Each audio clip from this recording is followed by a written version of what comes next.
Assalamualaikum warahmatullahi wabarakatuh. Innal hamdalillah nahmaduhu wa nasta'inuhu wa nastaghfiruh wa na'udzu billahi min shururi anfusina wa sayyiati a'malina. May yahdihillahu fala mudilla lahu wa may yudlil fala hadiyalah. Asyhadu an la ilaha illallah wahdahu la syarika lah wa asyhadu anna Muhammadan abduhu wa rasuluhu amma ba'd. Pemirsa Fatwa TV dimanapun Anda berada, alhamdulillah, pada kesempatan kali ini kita masih bersama dengan Anda untuk bersama-sama tafaqquh fi dinillah, mengkaji agama Allah Subhanahu wa taala dengan media kitab Madnul Ghayah fil Ikhtisar buah karya Syekh Al-Imam Abu Syuja' rahimahullah taala. Kita masih dalam pembahasan ad-dhaman.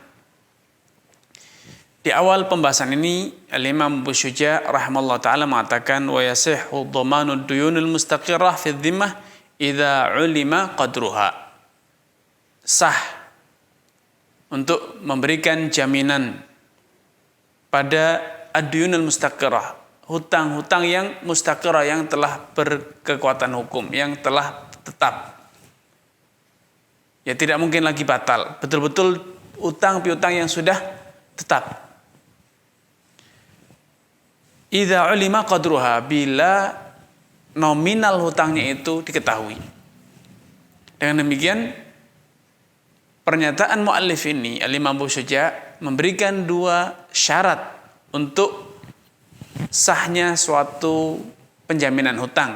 Yang pertama, hutangnya telah tetap, dan yang kedua, nominalnya jelas.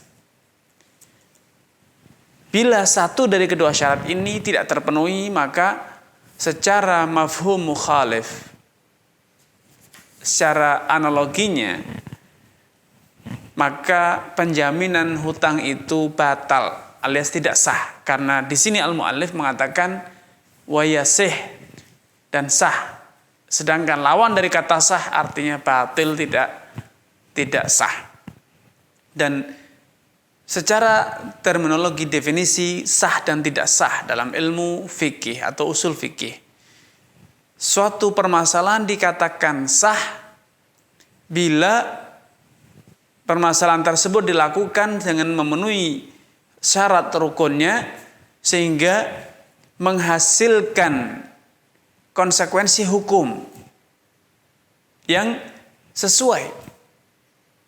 Seperti misalnya pernikahan dikatakan sah bila syarat rukunnya terpenuhi sehingga konsekuensi hukumnya terpenuhi atau terwujud, sehingga suami istri halal untuk berhubungan, saling mewarisi dan seterusnya.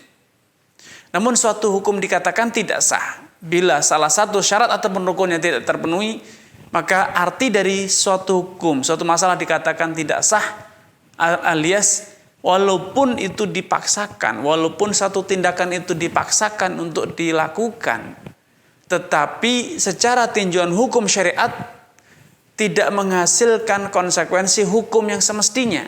Sehingga walaupun ada pernikahan, saya nikahkan engkau dengan putriku dan seterusnya, saya terima, namun salah satu syaratnya tidak terpenuhi, maka semua itu sia-sia, tidak menghasilkan konsekuensi hukum, sehingga tidak ada pernikahan di antara mereka tidak boleh berhubungan dan seterusnya. Transaksi jual beli misalnya, ketika dikatakan tidak sah, berarti barang tetap milik dari penjual, uang tetap milik dari pembeli, tidak menjadikan kedua barang dan harga itu berpindah kepemilikan.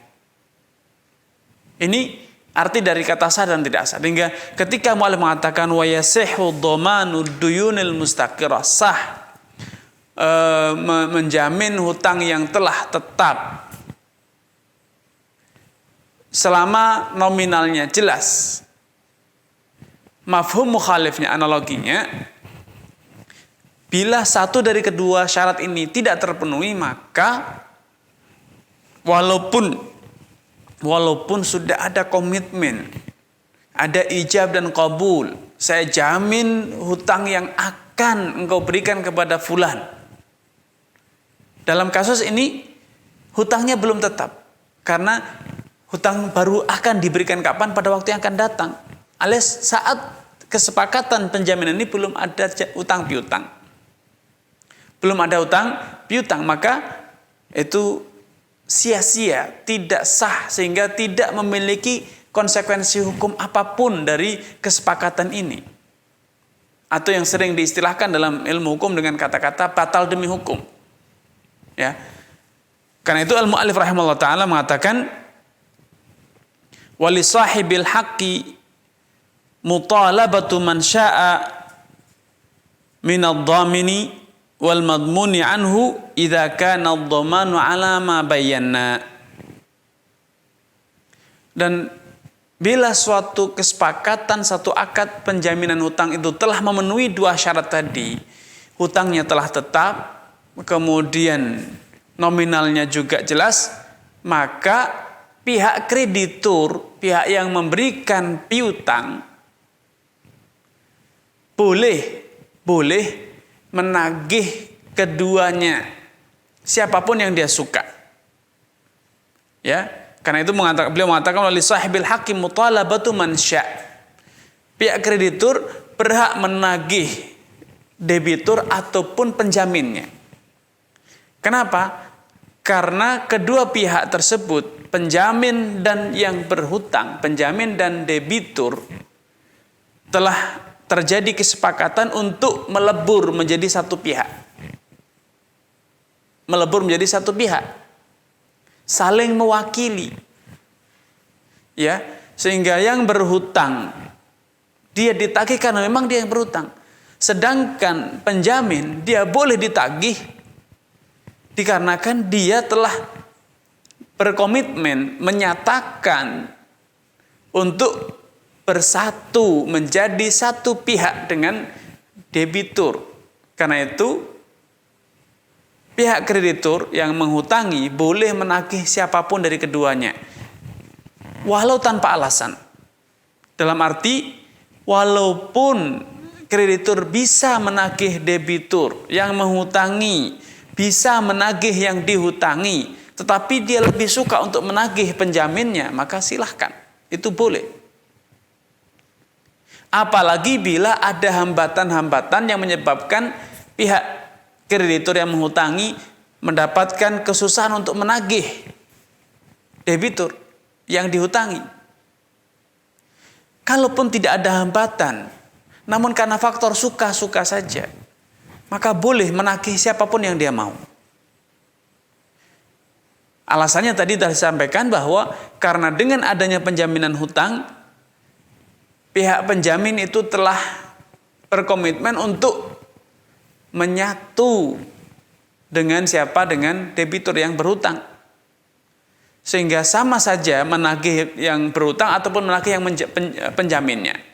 Boleh dua-duanya. Ini pendapat yang diajarkan dalam mazhab al-Imam Asy-Syafi'i rahimahullah ta'ala. Namun demikian, sebelum saya berbicara tentang pendapat kedua, alasan dari pendapat Imam Syafi'i ini seperti yang diutarakan di atas, karena ad-dhaman itu diambil dari kata ad-dham, yaitu bersatu, bergabung, melebur. Dengan demikian, yang semula ada dua belah pihak, ada dua pihak, penjamin dan yang dijamin. Namun dengan adanya kesepakatan penjaminan hutang ini, kedua orang ini menjadi satu pihak, melebur menjadi satu pihak. Ini alasan yang diutarakan oleh Imam Asy-Syafi'i dan juga ulama lain yang sependapat dengan beliau. Namun pendapat kedua,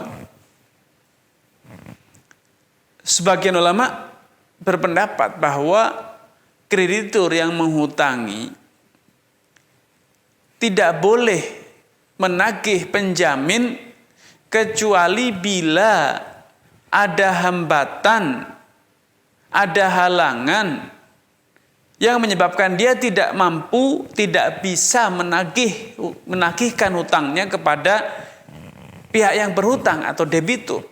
Baik karena debiturnya pailit, atau debitnya ingkar janji, menunda-nunda, tidak kooperatif, atau mungkin dia safar pergi jauh, tidak jelas kemana juntrungnya. Maka dalam kondisi seperti ini baru dia boleh menagihkan siapa? Penjamin. Kenapa? Alasannya apa? Karena dalam kasus penjaminan hutang, di sini ada al-asal dan al-fara'. Ada pihak utama dan pihak sekunder. Pihak primer yang dia memang yang berkewajiban membayar hutang dan dia yang berhutang, dan ada pihak kedua pendukung atau yang disebut dengan al-fara', yaitu penjamin hutang. Membolehkan menagih keduanya itu sama saja menggabungkan antara al-asal dan al-badal. Al-badal dan al-mubdal.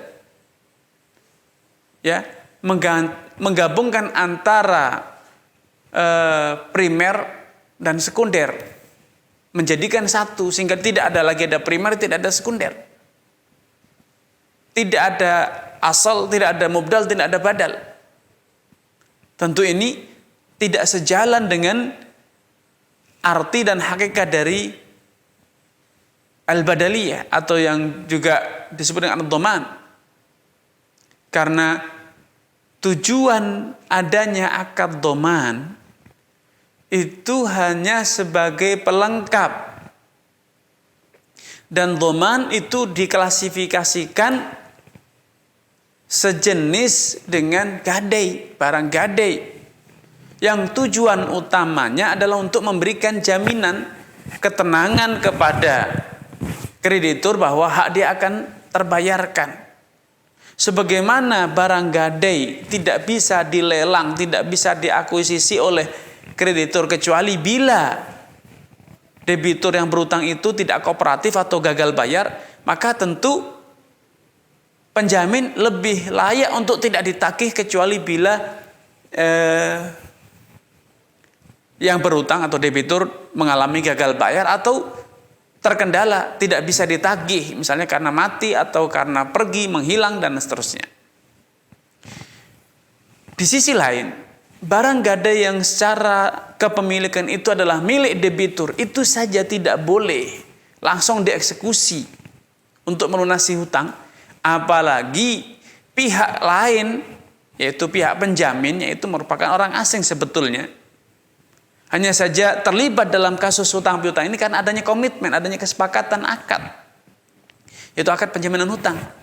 Maka dia lebih layak untuk tidak ditagih, untuk tidak dieksekusi dengan cara menagih, kecuali bila ada hambatan untuk menagihkan hutang kepada siapa? Kepada pihak debitur.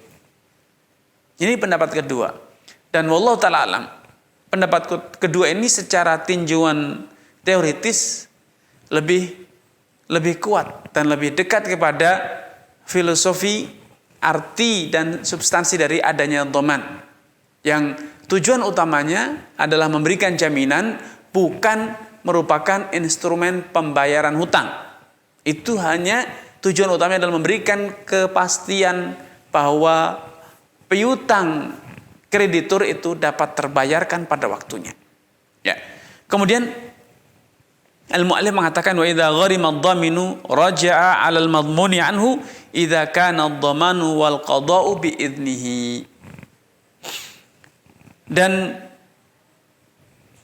bila penjamin hutang itu ternyata dia membayarkan hutang, dia membayarkan dalam kondisi tertentu atau karena pihak debitur gagal bayar, atau debitur terhambat untuk bisa mendapatkan haknya, kreditur terhambat dari mendapatkan haknya dari debitur yang menghutangi, tidak bisa menagihkan piutangnya kepada yang berhutang karena satu atau dua alasan, sehingga penjaminlah akhirnya membayar hutang, maka penjamin berhak untuk menagihkan kembali apa yang telah dia bayarkan kepada siapa? Kepada orang yang dia jamin hutangnya.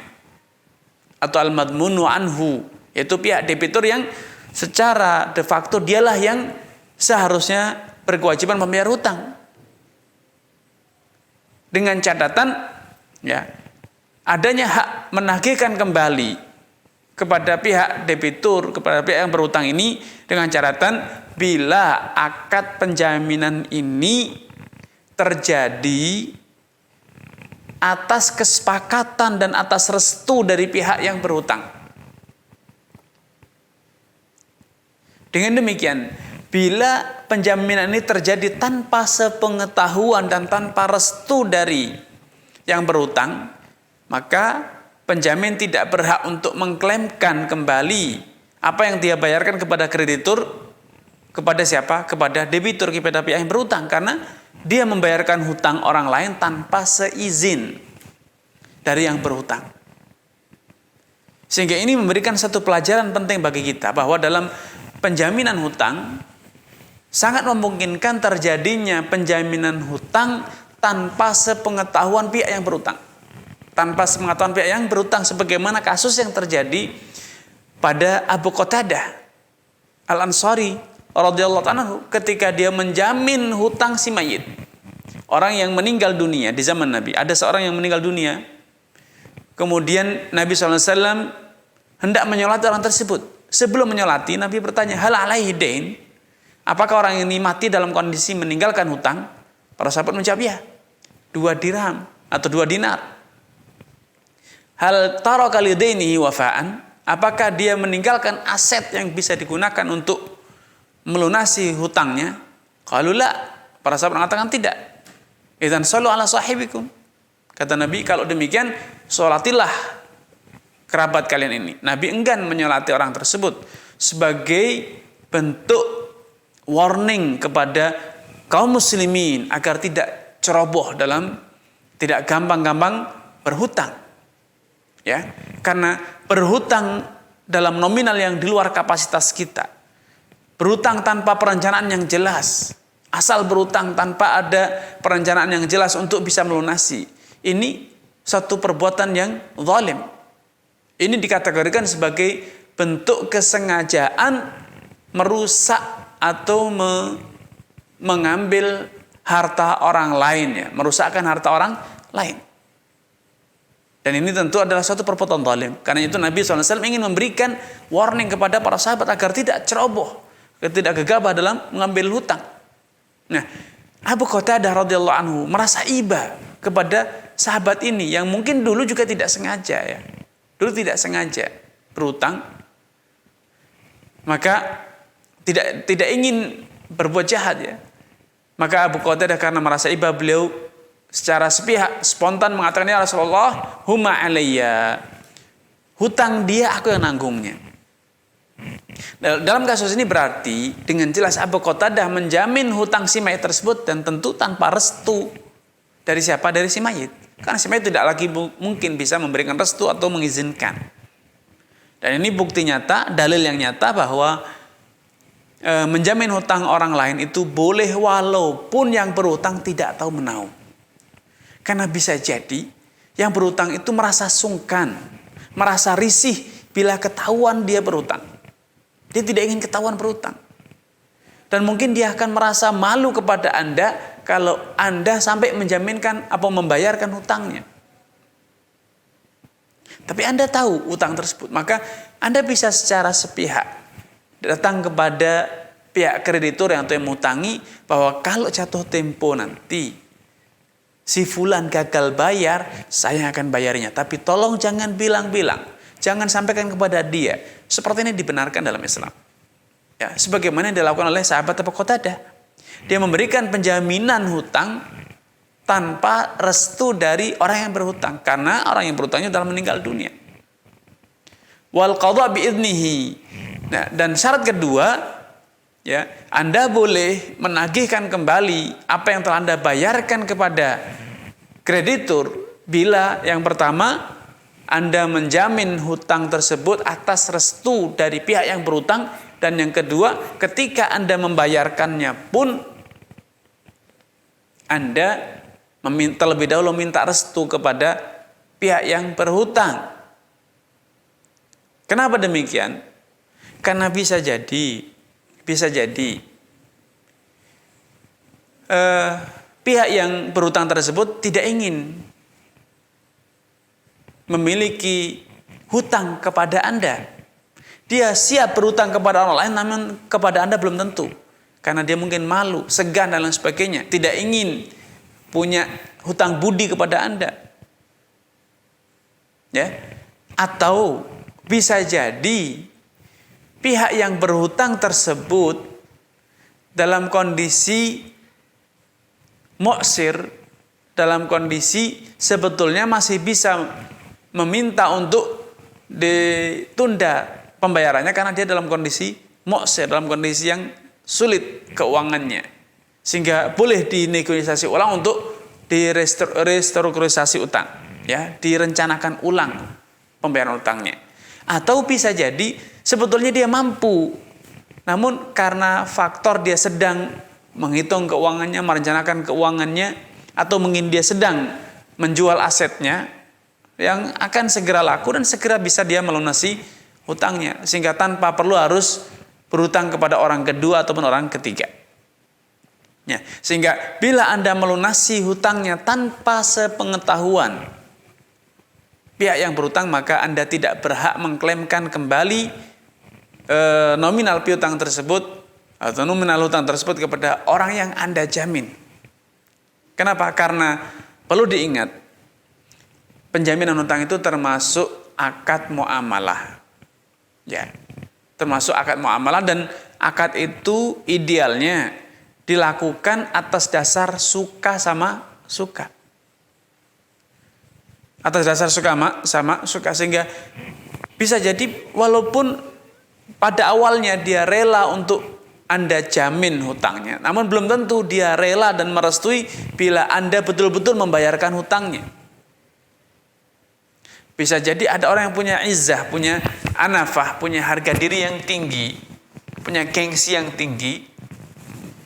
Semula dia terpaksa untuk bisa mendapatkan pinjaman tersebut, sehingga mungkin ia rela malu di depan Anda minta untuk dijamin hutangnya. Namun ketika jatuh tempo belum tentu dia mau bila Anda membayarkan, betul-betul membayarkan hutangnya. Sebetulnya dia lebih memilih untuk berkomunikasi dengan kreditur untuk membuat kesepakatan baru, misalnya barter barang, misalnya pembayarannya tidak dengan uang, pembayarannya dengan barang lain atau dengan jasa, atau mungkin juga pihak kreditur sebetulnya juga masih siap memberikan tangguh kepada pihak debitur yang berhutang, sehingga pihak yang berhutang bisa jadi merasa keberatan untuk dibayarkan hutangnya karena dia tidak ingin berhutang budi kepada orang lain selain yang telah mengutangi dirinya tersebut. Ini pertimbangan-pertimbangan yang patut untuk diakomodir, sehingga kalau sampai Anda sebagai penjamin hutang membayarkan tanpa sepengetahuan orang yang Anda jamin, maka Anda secara prinsip dalam ilmu fikih ya tidak berhak, sebagaimana pihak yang Anda jamin juga berhak untuk menolak mengembalikan nominal uang yang Anda bayarkan, karena Anda membayarkannya tanpa izin, tanpa pemberitahuan dan tanpa restu, ya. Bisa jadi Anda pagi-pagi sudah melunasi padahal pihak yang berhutang masih punya ruang waktu yang cukup untuk melakukan pelunasan, ya. Mungkin di siang hari dia bisa melunasi, di sore hari dia melunasi, karena hari itu terhitung hingga maghrib. Bisa jadi pagi-pagi Anda sudah melunasi, ya. Ini tentu beberapa alasan yang perlu diakomodir, sehingga seperti yang dijelaskan oleh muallif bahwa kalau Anda sampai membayarkan hutangnya tanpa sepengetahuan dan tanpa restu pihak debitur, maka Anda tidak berhak untuk mengklaimkan ulang, ya, nominal yang Anda bayarkan kepada pihak debitur, karena Anda telah melakukan satu tindakan tanpa restu dari orang yang berkewajiban. Padahal hukum asalnya seperti tadi diutarakan, setiap muamalah itu haruslah ditunaikan dengan prinsip taradin, suka sama suka. Kemudian al-mu'allif mengatakan wala yasihhu dhamanul majhuli wala ma lam yajib illa darkal mabi. Tidak sah memberikan jaminan hutang yang belum jelas nominalnya, tidak jelas berapa nominalnya, dan juga hutang yang belum pasti, kecuali jaminan atas apa? Atas resiko barang yang dijual, kerusakan, atau kalau ternyata kemudian hari barang yang dijual tersebut ternyata adalah barang milik orang lain, terbukti itu milik orang lain, itu yang disebut dengan darkal mabi. Ya. Sehingga di sini mu'allif sebagaimana tadi dikatakan, karena penjaminan utang itu seperti yang dikatakan pada sesi pertama tentang penjaminan utang itu termasuk muamalah, sedangkan muamalah itu dikategorikan dalam hal ini termasuk jual beli hutang dengan hutang, yang semula harusnya tidak boleh namun diizinkan, dibolehkan karena adanya hajat, adanya kebutuhan untuk membolehkan akad semacam ini, maka harus dalam kondisi transparan. Dengan demikian hutang piutang yang belum jelas nominalnya dan juga hutang piutang yang belum tentu terjadi itu tidak boleh, ya, tidak boleh menjadi objek akad penjaminan. Kenapa? Karena itu termasuk gharar. Menurut filosofi dalam mazhab Syafi'i, pihak yang berhutang, ya, pihak yang berhutang itu seakan-akan ya menjual hutangnya, kewajibannya dia kepada pihak penjamin, dan penjamin akan mendapatkan pembayaran yang sama pada waktu lain. Ini alasan yang menjadikan para ulama Syafi'i menggunakan dalil yang berkaitan dengan larangan gharar. Sehingga hutang piutang yang belum jelas nominalnya, hutang piutang yang belum jelas terjadi atau tidak boleh dijamin, tidak boleh menjadi objek akad penjaminan hutang. Namun seperti yang disampaikan sebelumnya pula, bahwa yang lebih tepat penjaminan hutang itu termasuk akad sosial, bukan akad jual beli. Ini hanya sekedar instrumen untuk memberikan ketenangan kepada kreditur bahwa hak dia akan kembali, serupa dengan akad rahn, akad pergadaian, serupa dengan akad syahadah, ya, persaksian, instrumen alat bukti, ya.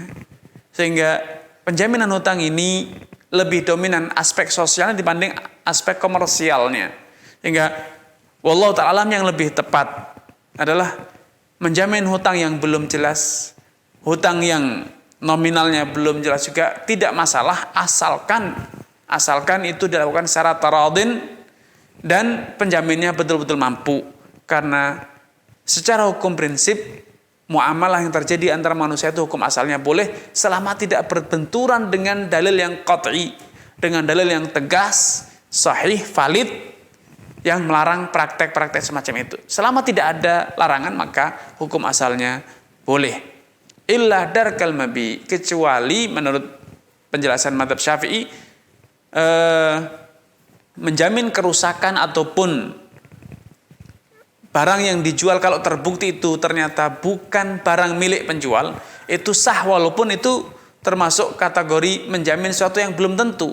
Ya, namun ketika kita kembalikan kepada hukum asal seperti yang tadi dikatakan bahwa hukum asal muamalah itu boleh, dan itu yang pendapat yang lebih rajih dibanding apa yang diutarakan oleh al-muallif di sini, maka tidak perlu ada pengecualian semacam ini, karena hutang piutang apapun selama ada kesepakatan dan kesanggupan untuk menjamin hutang, maka secara hukum prinsipnya, secara prinsip dasar dalam muamalahnya boleh, karena al-aslu fil muamalah al-hil, hukum asal muamalah interaksi sesama manusia itu adalah halal selama tidak ada dalil yang tegas valid yang melarangnya.